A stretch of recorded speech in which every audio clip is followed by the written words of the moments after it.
Hello student, welcome to chemistry with Aryan Tiwari. तो हमने पिछले वीडियो में बात किया था कंडक्टिविटी से रिलेटेड या मोलर कंडक्टिविटी से रिलेटेड जितने भी क्वेश्चंस सीबीएसई बोर्ड में पूछे जाते हैं उससे रिलेटेड हमने क्वेश्चन को डिस्कशन कर लिया था।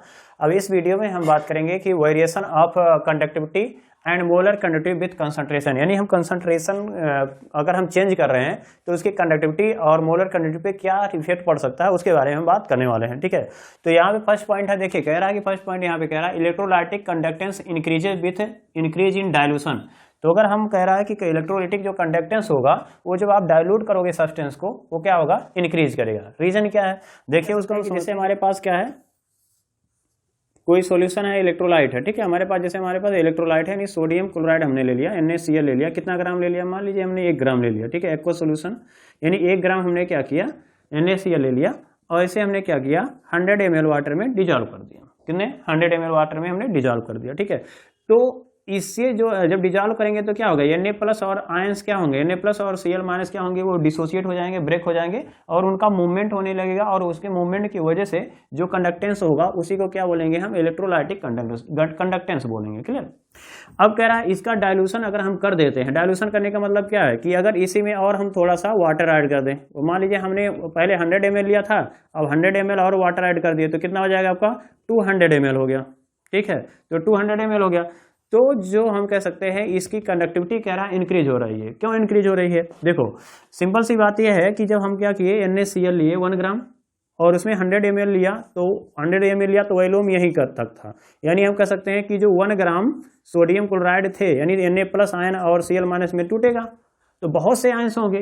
तो जब ये वॉल्यूम कम था तो ये आयंस आपस बहुत पास थे, नियरर थे। अब जानते हैं कि आप प्लस और माइनस यानी Na प्लस और Cl माइनस जब पास होंगे तो इनके बीच में जो अट्रैक्शन होगा इसको बोलते हैं इंटर आयनिक अट्रैक्शन। तो इंटर आयनिक अट्रैक्शन बहुत ज्यादा होगा जिसकी वजह से इनका मूवमेंट कम हो पाएगा। क्लियर है, लेकिन जब आपने डायलूट कर दिया तो यही जो आयंस थे वो कहाँ पहुंच गए, यहाँ पहुंच गए। तो जैसे मान लीजिए Na प्लस यहाँ हो जाएगा और Cl क्या है माइनस यहाँ हो जाएगा, यानी हम कहेंगे जब डायलूशन आप इंक्रीज करेंगे, ठीक है, यानी जब ज्यादा आपने वाटर ले लिया तो आयंस क्या होंगे, दूर दूर हो जाएंगे। आयंस जब दूर दूर होंगे तो प्लस माइनस जब दूर होगा तो अट्रैक्शन कम होगा और अट्रैक्शन कम होगा तो इजीली क्या करेगा, ये मूव कर सकता है। ठीक है, तो इजीली जब मूव करेगा तो कंडक्टेंस क्या होगा, ज्यादा आएगा। तो सिंपल सी बात है, कंडक्टेंस किस पे डिपेंड करता है, मूवमेंट ऑफ द आयंस पे। ठीक है, जितना ज्यादा मूवमेंट करेगा उतना ज्यादा कंडक्टिविटी होती है। तो ये कह रहा है कि जब आप डायल्यूशन को इंक्रीज करेंगे तो इसका इलेक्ट्रोलाइटिक कंडक्टेंस जो होगा वो इंक्रीज कर जाएगा। ठीक है, दूसरा टॉपिक क्या कह रहा है, specific conductance decreases with increase in dilution.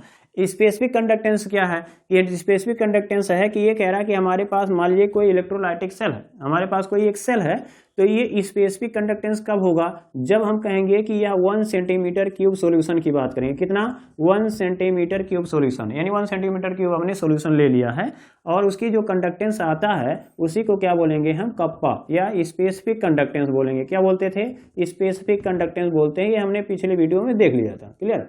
अब कह रहा है डाइल्यूशन अगर कर दे रहे हो, क्या कर रहे हो, सब्सटेंस को डाइल्यूट कर दे रहे हो, तब इसका क्या फर्क पड़ेगा। तो जैसे मान लीजिए हमारे पास क्या है, एक बीकर है, मान लीजिए हमारे पास क्या है, एक बीकर है या 1 गिलास पानी है हमारे पास। ठीक है, अब हमने क्या, ऐसा सिंपल सी बात करिए कि जैसे हम लोग क्या करते हैं, शरबत बनाते हैं। ठीक है, और शरबत बनाते हैं, जैसे मान लीजिए हमने 1 गिलास शरबत बना लिया है और उसको पी रहे हैं तो मीठा लग रहा है। ठीक है, अब उस 1 गिलास शरबत को हम क्या कर दें, 1 बाल्टी पानी में ले जा करके घोल देते हैं। जब 1 बाल्टी पानी में आप उसको डिजॉल्व करेंगे, घोलेंगे, तो क्या होगा, उस जो इसमें स्वीटनेस होगा, मिठाई होगी या कैसे चीनी होगी, वो पूरे सॉल्यूशन में क्या होगा, बिखर जाएगा, यानी 1 बाल्टी पानी में घुल जाएगा। ठीक है, डिजॉल्व हो जाएगा। अब क्या करो, उस गिलास में उसी जिस गिलास में आपने पहले रखा था, पहले लिया था, और उसी गिलास में क्या करो, 1 गिलास उठा करके पियो, तो क्या लगेगा, मिठास कम लगेगी। यानी क्यों लग रहा है, क्योंकि पहले आपका डाइल्यूशन कम था, यानी कंसंट्रेट था। जब आपने वाटर में डिजॉल्व कर दिया, यानी बाल्टी भर पानी में डिजॉल्व कर दिया तो डाइल्यूशन बढ़ गया। तो डाइल्यूशन बढ़ेगा तो कंसंट्रेशन डिक्रीज हो जाएगा। अब उसको जब आप पियेंगे तो आपको मीठा कम लगेगा। ठीक है, क्यों मीठा कम लग रहा है, क्योंकि उसमें चीनी का जो वॉल्यूम है, चीनी की जो मात्रा है, कह सकते हैं उसका वैल्यू है, वो क्या हो जाएगा, कम हो जाएगा उस गिलास में। ठीक है, उसी टाइप से अगर हमने 1 गिलास क्या किया, या कह सकते हैं 1 सेंटीमीटर क्यूब हमने क्या किया, मान लीजिए यहाँ तक इतना हमारा क्या है, 1 सेंटीमीटर क्यूब क्या है, सॉल्यूशन है। ठीक है, ये आपका सेल है और इसका 1 सेंटीमीटर क्यूब क्या है, सॉल्यूशन है। ठीक है, अब इसमें जो आयंस होंगे, इसमें जो आयंस होंगे, उसकी वजह से जो कंडक्टेंस आ रहा था उसको क्या बोलते थे, कप्पा बोलते थे। ठीक है, अब आपने क्या किया, पानी और मिला दिया, तो डाइल्यूशन और मिला दिया, तो डाइल्यूशन मिलाएंगे तो पानी यहाँ तक पहुँचेगा, कुछ बढ़ जाएगा। तो ये जो आयंस होंगे यहाँ प्लस माइनस जो Cl plus Cl minus ion होगा वो कुछ मात्रा में क्या हो जाएगा, कुछ अमाउंट में यहाँ पहुँच जाएगा। यानी इस जो बाउंड्री आपने लगाया है कि हमें निकालना कितना है, एक गिलास का ही वैल्यू निकालना है या 1 सेंटीमीटर क्यूब का ही निकालना है, तो 1 सेंटीमीटर क्यूब में नंबर ऑफ आयंस क्या हो जाएंगे, कम हो जाएंगे। क्यों? क्योंकि डाइल्यूशन करने के बाद तो 1 सेंटीमीटर से ज़्यादा वायु पानी लेना पड़ेगा, तो ये 1 सेंटीमीटर क्यूब से जब ज़्यादा लेंगे तो कुछ आयंस क्या होंगे, बाहर चले जाएंगे, और बाहर चले जाएंगे तो हमें कहेंगे कि इस एरिया में क्या हो जाएगी, इसके नंबर ऑफ आयंस कम हो जाएंगे, और जब नंबर ऑफ आयन कम होंगे तो कंडक्टेंस कम हो जाएगा। क्यों? क्योंकि कहा जा रहा है कि कंडक्टेंस किस पे डिपेंड करता है, नंबर ऑफ आयंस पे डिपेंड करता है। तो यहाँ पर नंबर ऑफ आयंस क्या हो जाएंगे, पर सेंटीमीटर क्यूब यानी 1 सेंटीमीटर क्यूब सॉल्यूशन में कम हो जाएगा, तो कंडक्टेंस क्या हो जाएगा, कम हो जाएगा, यानी डिक्रीज कर जाएगा। ठीक है, अब अगला बात कर रहा है कि मोलर कंडक्टेंस, क्या कह रहा है, मोलर कंडक्टेंस। मोलर कंडक्टेंस मतलब क्या होगा कि एक मोल सॉल्यूशन का जो कंडक्टेंस होगा उसी को क्या बोलेंगे, हम मोलर कंडक्शन बोलेंगे। क्लियर? तो मोलर कंडक्शन अगर बात करते हैं यहाँ पे, तो यहाँ पे जो मोलर कंडक्टेंस है, देखिए कह रहा है कि molar conductance increases with increase in dilution. अब मोलर कंडक्टेंस कैसे समझेंगे, देखिए मोलर कंडक्टेंस फिर वही इलेक्ट्रोलाइट वाली बात करना है कि जैसे मान लीजिए हमने 1 मोल ले लिया, ठीक है, 1 मोल हमने क्या लिया, सोल्यूट ले लिया या इलेक्ट्रोलाइट ले लिया, जैसे हमने 1 मोल NaCl ले लिया। ठीक है, तो 1 मोल NaCl जब लेंगे तो 1 मोल क्या मिलेगा आपको, Na प्लस मिल जाएगा, और क्या मिलेगा, 1 मोल क्या मिल जाएगा, Cl माइनस मिल जाएगा। ठीक है, 1 मोल Cl माइनस मिल जाएगा। ठीक है, जब हम 1 मोल NaCl लिए, ठीक है, और उससे हमने क्या किया, 1 लीटर वाटर में यानी 1 लीटर पानी में हमने उसको डिजॉल्व कर दिया, यानी एक सोल्यूशन बना लिया। तो जब वो ब्रेक होगा तो क्या मिलेगा, 1 मोल Na प्लस मिलेगा, 1 मोल Cl माइनस मिलेगा, और इसकी वजह से जो कंडक्टेंस आएगा उसी को क्या बोलेंगे, हम मोलर कंडक्टिविटी बोलेंगे। क्लियर? अब बात यहाँ पे आ जा रही है कि अगर हम क्या कर दें, डाइल्यूशन को इंक्रीज कर दें, जैसे मान लीजिए हम क्या करते हैं, डाइल्यूशन इसको करें यानी वाटर और मिला दें, यानी हमने 1 लीटर से क्या किया, 1 लीटर और मिला लिया, और पूरा सॉल्यूशन कितना हो गया, 2 लीटर हो गया। ठीक है, तो जब 2 लीटर हो गया तो हम ये कहेंगे कि इसमें जो आयन है, तो आयन तो नंबर ऑफ आयंस तो बदलेंगे नहीं, नंबर ऑफ आयंस तो सेम ही रहेंगे, यानी जितने 1 मोल Na प्लस रहेगा 1 मोल Cl माइनस ही रहेगा, उसमें कोई परिवर्तन, कोई चेंजिंग होने वाली नहीं है। तो इसका मतलब क्या है कि इसमें तो आयंस बदले नहीं, तो कंडक्टेंस का अब कैसे सोचोगे कि कंडक्टेंस इंक्रीज होगा या डिक्रीज होगा। तो इस केस में क्या होगा कि जो आयंस हैं वो तो सेम रहे, लेकिन चेंज ये हो गया कि पहले इतने में ही इनको मूवमेंट करना था, अब भैया ये फैल गए, यानी अब ये बहुत ज़्यादा इधर उधर मूव करेंगे। ठीक है, जैसे मान लीजिए आपको एक कमरे में रख दिया गया, तो आप एक ही कमरे में आप घूमेंगे, यानी आपका जो चलने की जो आपकी क्षमता होगी वो कम हो जाएगी। लेकिन अगर आपके पास 2 रूम आ गए, यानी थोड़ा सा रूम और बड़ा कर दिया, तो आप ज़्यादा मूवमेंट कर सकते हो, तो कंडक्टेंस ज़्यादा हो जाएगा। तो वही कह रहा है कि इस बाउंड्री को हटा दो, यानी आपने और ज़्यादा डाइल्यूशन कर दिया। तो जितना ज़्यादा आप डाइल्यूशन करेंगे, आयंस दूर दूर होंगे और प्लस माइनस आयन दूर दूर होगा, तो उसके बीच में अट्रैक्शन जो होगा वो कम होगा, अट्रैक्शन कम होगा तो कंडक्टेंस उसकी इंक्रीज कर जाएगी। तो चाहे आप इलेक्ट्रोलाइटिक कंडक्टेंस की बात करो, चाहे आप मोलर कंडक्टेंस की बात करो, या फिर हम इक्विवेलेंट कंडक्टेंस की बात करें, ये सब क्या होंगे, डाइल्यूशन जब आप करेंगे तो आयंस दूर दूर होंगे, तो कंसंट्रेशन कह सकते हैं उसका कंडक्टेंस इंक्रीज कर जाएगा। लेकिन अब यहाँ पर स्पेसिफिक वाले ध्यान में रखेंगे, क्योंकि आपको स्पेसिफिक मतलब फिक्स एरिया करना पड़ेगा कि हमें 1 सेंटीमीटर क्यूब में ही चाहिए, यानी हम एक कमरे में ही रहना चाहते हैं। अब डाइल्यूशन कर दोगे तो कुछ आयंस दूसरे कमरे में भी चले जाएंगे, तो एक कमरे का ही जब निकालना चाहोगे तो इसका मतलब क्या है कि एक कमरे में जो डाइल्यूशन करने पर नंबर ऑफ आयंस कम हो जाएंगे, कंडक्टेंस कम हो जाएगा। क्लियर?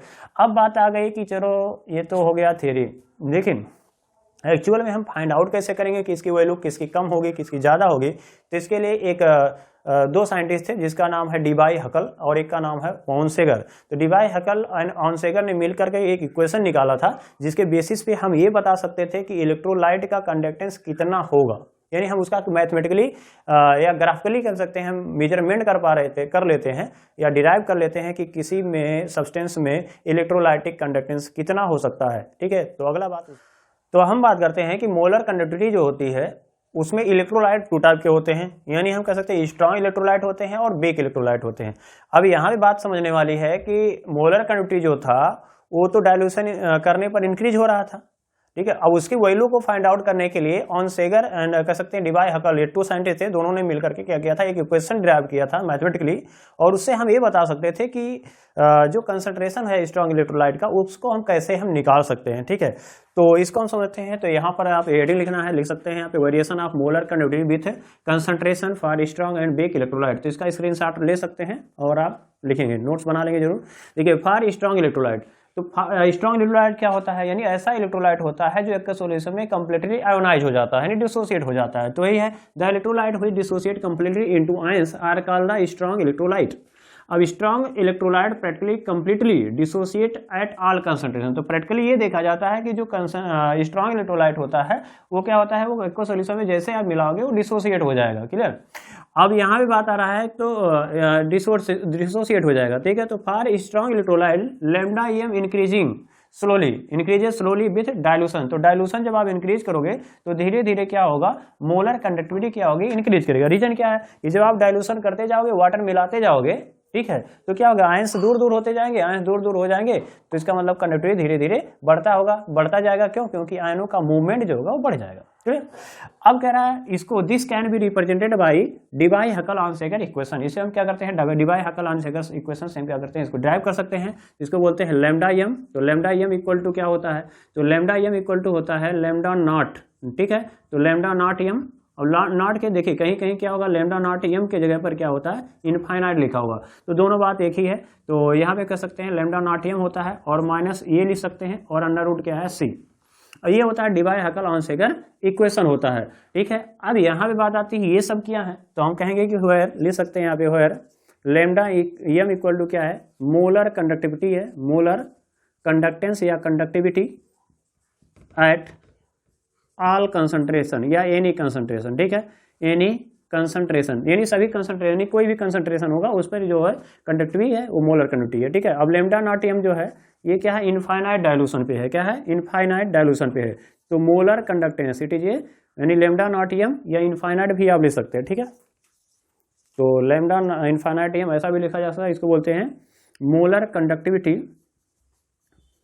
ठीक है, eight infinite dilution, infinite dilution. तो इनफाइनाइट डायलूशन पर जो मोलर कंडक्टिविटी होती है उसको हम रिप्रेजेंट करेंगे लैम्डा नॉट एम, क्लियर। अब इनफाइनाइट डायलूशन क्या होता है, देखो आप डायलूट करते जाओ, डायलूट करते जाओ, डायलूट करते जाओ, तो आयंस एक टाइम ऐसा आ जाएगा कि आयंस जो होंगे वो मैक्सिमम डिस्टेंस पे होंगे, और वो क्या होंगे, उससे ज़्यादा डिस्टेंस पे रखने का कोई मतलब नहीं है, जहाँ पर हम कह सकते हैं कि दोनों आयंस यानी प्लस और माइनस के बीच में इंटरेक्शन लगभग 0 हो जाए, तो हम कहेंगे वो जो डायलूशन होगा उसको बोलेंगे हम इनफाइनाइट डायलूशन, क्लियर। अब उस पर जो कंडक्टिविटी आएगी तो उसे कहेंगे लैम्डा नॉट एम। अब इसका कैलकुलेशन कैसे होगा, तो इसको ग्राफिकल रिप्रेजेंटेशन बोलते हैं, क्या बोलते हैं, ग्राफिकल रिप्रेजेंटेशन से हम बता सकते हैं। अब इसका हम ग्राफ कैसे फाइंड आउट करेंगे, तो देखिए हमारे पास ये इक्वेशन है, इक्वेशन के हेल्प से हम क्या कर सकते हैं, इसका कैलकुलेशन कर सकते हैं। कैसे, देखो लैम्डा एम इक्वल टू क्या होता है, लैम्डा नॉट एम होता है माइनस ए अंडर रूट क्या होगा सी। अगर हम इसको देखें तो यहाँ पर ये भी लिख लेंगे, ए इक्वल टू क्या होता है, कांस्टेंट। ये क्या होता है, कांस्टेंट होता है जो व्हिच डिपेंड अपॉन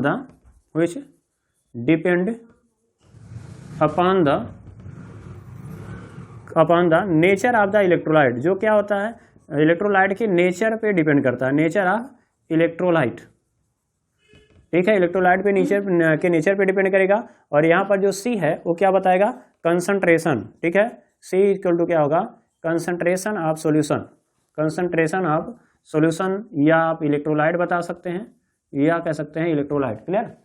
अब देखिए इसको इधर ले आओ, तो इसको अगर आप देख रहे हैं कि लैम्डा एम इक्वल टू क्या होता है, अब इसको अगर लिखें तो इस टाइप से भी लिख सकते हैं, lambda M equal to minus A under root C, और ये देखो यहाँ पे प्लस है, उधर लिख जाएंगे तो प्लस ही रहेगा, तो लैम्डा नॉट क्या लिखेंगे, एम, ठीक है।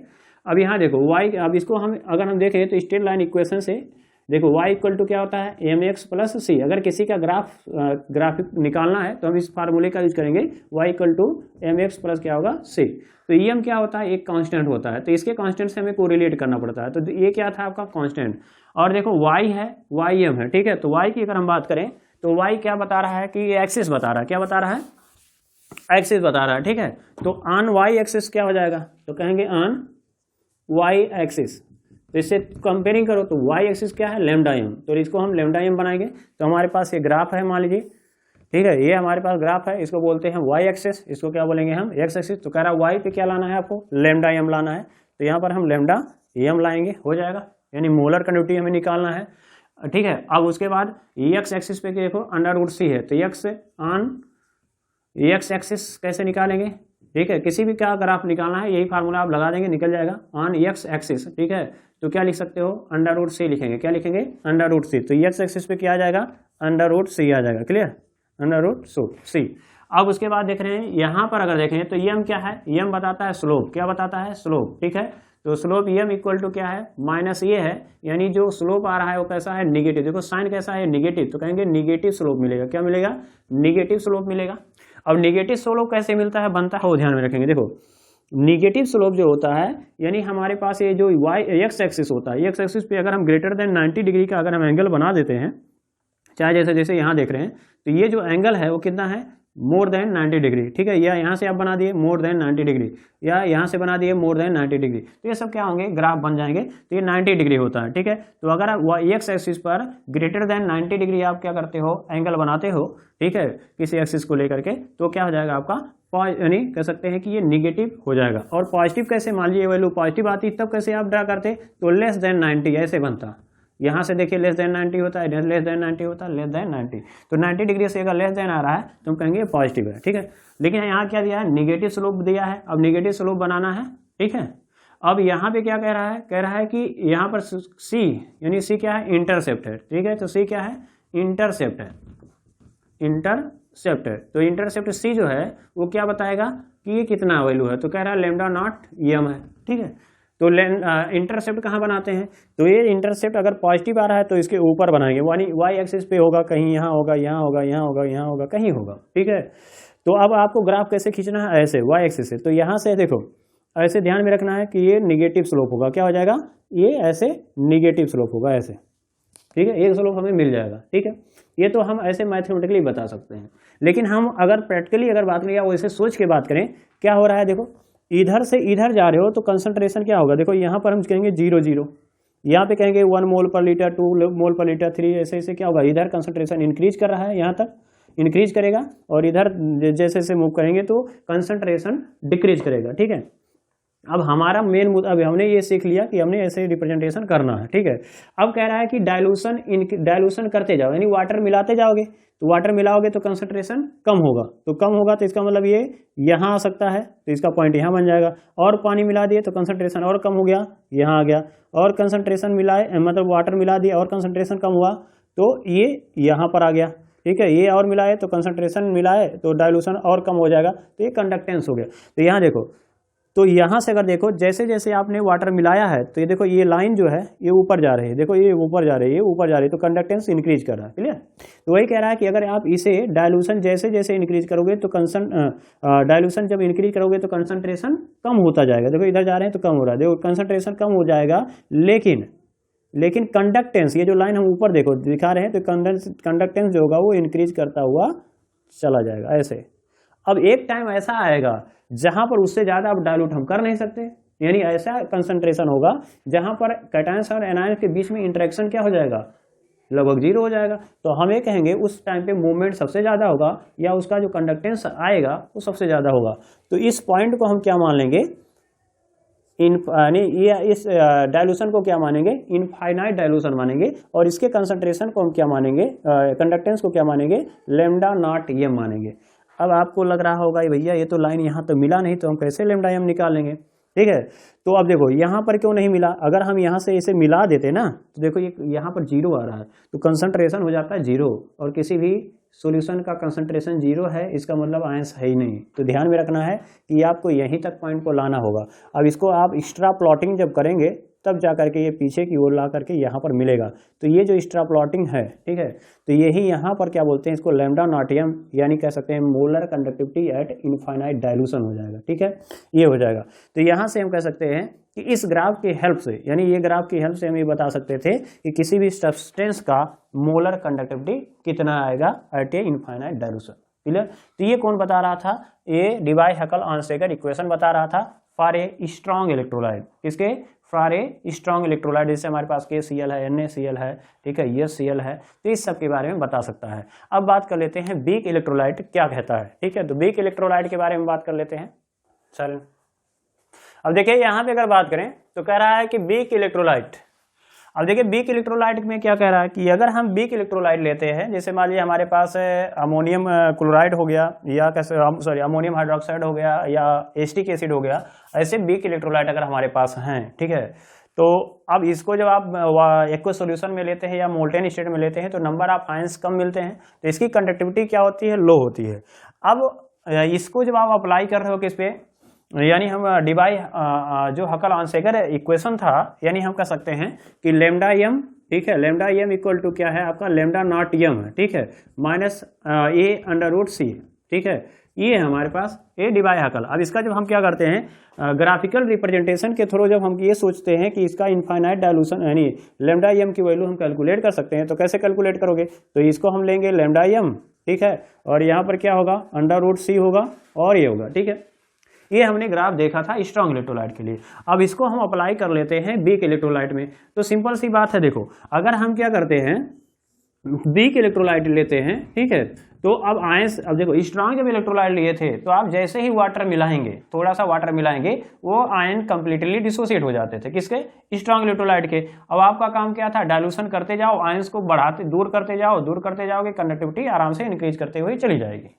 लेकिन इसमें थोड़ा सा बात अलग है कि इसमें यह है कि जब आप इसमें एक्वस सॉल्यूशन में आप इसको डिजॉल्व करोगे तो ये आयंस धीरे धीरे टूटना चालू होंगे, तो धीरे धीरे यानी आयंस जब ब्रेक होंगे तो नंबर ऑफ आयंस धीरे धीरे बढ़ते जाएंगे और इसकी कंडक्टिविटी क्या होगी, धीरे धीरे बढ़ती जाएगी। इसका मतलब क्या है कि पहले आपका मान लीजिए यहाँ था कंसंट्रेशन, यानी इसकी कंडक्टिविटी मान लीजिए यहाँ रही होगी, शुरुआत में कुछ आयंस निकले होंगे, डायलूशन आपने किया और यहाँ पे इसकी कंसंट्रेशन है।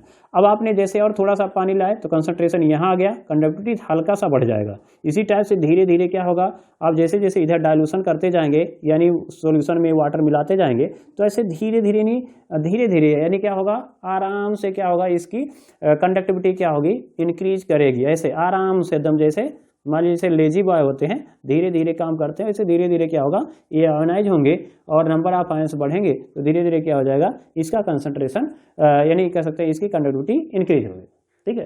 तो देखिए धीरे धीरे इंक्रीज कर रहा है। लेकिन अब होता क्या है कि एक ऐसा मैंने वाटर मिलाते जा रहे हैं, आयंस बढ़ता जा रहा है, आयंस बढ़ेगा तो कंडक्टिविटी बढ़ती जाएगी।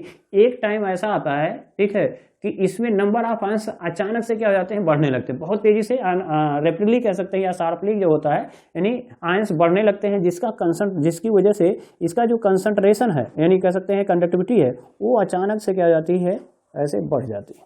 और इसमें अब इसको मिला दो, ऐसे देखो, अब ऐसे मिलाओगे तो आपको इस टाइप का कुछ ग्राफ मिलेगा, इस टाइप का क्या मिलेगा, आपको कुछ ग्राफ मिल जाएगा, ठीक है। तो जैसे जैसे आपने सॉल्यूशन यानी वीक इलेक्ट्रोलाइट को डिजॉल्व किया, नंबर ऑफ आयन बढ़ते जाए, एक ऐसा टाइम आएगा कि क्या होगा, नंबर ऑफ आयंस अचानक क्या होंगे, बहुत ज़्यादा बढ़ने लगेंगे। तो अचानक से क्या होगा, इसकी कंडक्टिविटी बहुत ज़्यादा बढ़ने लगेगी। अब इसको पीछे की ओर बढ़ाओगे, देखो ऐसे, तो ये ग्राफ क्या हो गया, इसके पैरेलल हो गया, यानी लेमडा एम जो यानी वाई एक्सिस के क्या हो जाएगा, ये जो ग्राफ है ये क्या होगा, पैरेलल हो जाएगा। और ये कभी कह सकते हैं ये जाकर के कहाँ मिलेंगे, इनफाइनाइट पे जाकर के मिलेंगी या मिल भी नहीं सकती हैं। तो हम ये कह सकते हैं, अब इसका हम ग्राफिकल रिप्रेजेंटेशन से ये नहीं बता सकते कि वीक इलेक्ट्रोलाइट का जो कंडक्टिविटी है वो कितना होगा एट ए इनफाइनाइट डायलूशन, क्लियर।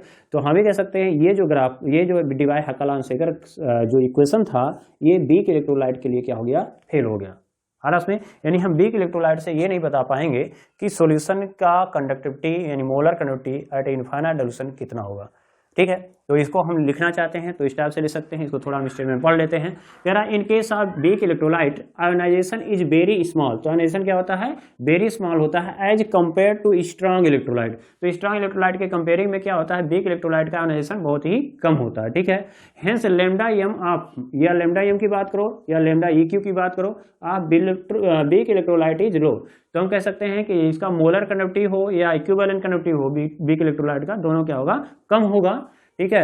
इन ये वेरी लो कंसंट्रेशन रेंज, यानी जब बहुत ज्यादा आपने इसको डाइल्यूट कर दिया, द डिग्री ऑफ आयोनाइजेशन। तो डिग्री ऑफ आयोनाइजेशन मतलब कितना आयंस जो है वो डिसोसिएट हो रहा है, बन रहा है, ठीक है, ठीक है। तो डिग्री ऑफ आयोनाइजेशन यानी कितना ज्यादा वो आयंस का फॉर्मेशन हो रहा है। तो कह रहा है राइजेस शार्पली।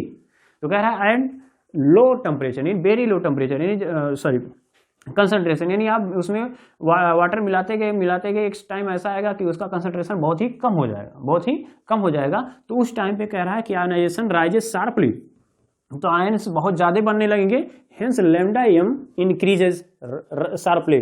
तो उसका जो लैम्डा एम होगा या लैम्डा ई होगा वो शार्पली क्या होगा, अचानक से बहुत तेजी से क्या होगा, इंक्रीज होने लगेगा। अब इंक्रीज होगा when the solution is diluted in a lower concentration range, ठीक है।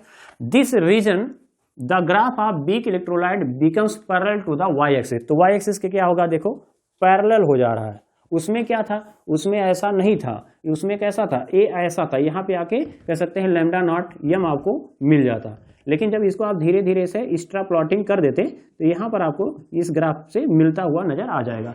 तो हम एक्स्ट्रा प्लॉटिंग से ही बता सकते थे कि इसकी लैम्डा नॉट एम की वैल्यू कितनी आएगी, लेकिन यहाँ पर ये कभी मिलेगा ही नहीं, और जब मिलेगा नहीं तो ये इक्वेशन क्या होगा, वैलिड नहीं होगा, इसलिए ये क्वेश्चन क्या हो गया, फेल हो गया। तो वही कह रहा है so the limiting molar conductance, ठीक है, लिमिटिंग मोलर कंडक्टिविटी मतलब ये लैम्डा नॉट एम, ठीक है। तो एट एन इनफिनिट डाइल्यूशन को हम क्या कहते हैं, लिमिटिंग मोलर कंडक्टिविटी भी बोल सकते हैं। Of weak electrolyte can not be determined by applying, can not be determined, ठीक है, कैन नॉट बी डिटरमाइंड, ठीक है। तो यहाँ पर हम इसको डिटरमाइंड नहीं कर सकते।